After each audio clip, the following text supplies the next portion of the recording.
Focs spokesperson Puyam Rakesh stated that inclusive Manipur can only be built when all indigenous communities place their trust in the idea of Manipur.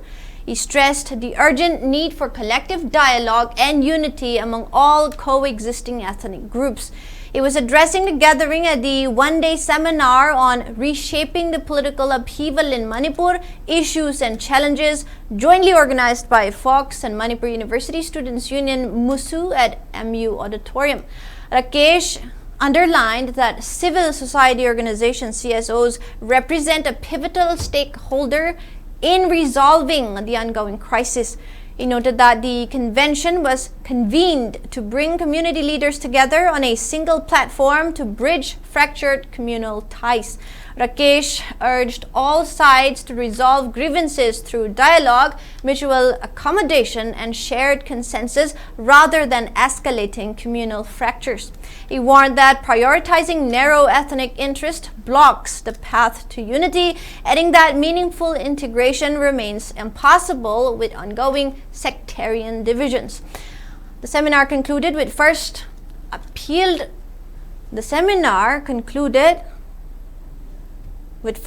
appealing to all sections of society to work towards lasting stability.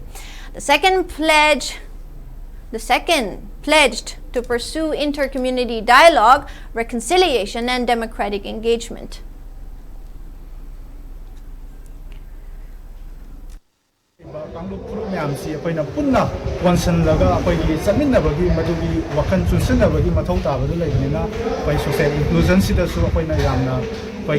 Mayon pizza haitare aduga loinana ngasagi laminariba communities kudimangna manipurda ngasagi laiba pagi democratic establishment sigi saru ama oina pagi isa na pagi lengak sabagi pagi sigi thorang yazara kanda pagi tumgi pagi phirep haibatare pagi chapatpa nungaiba tambu leitaba punna chapkaminaba nusi sanana himinaba sugumba punai ama punna pagi mangminaba aduga loinana madu maphaw no gida makta paina kusamna saminabagi mathau ta basida pagi inclusive dialogue, reconciliation, social inclusion, aduga democratic participation of all communities there kari tongna with a view to restoring mutual understanding, peaceful coexistence and harmony in Manipur. Sigi pandam sida mingasi paina pangthu sekta people's convention.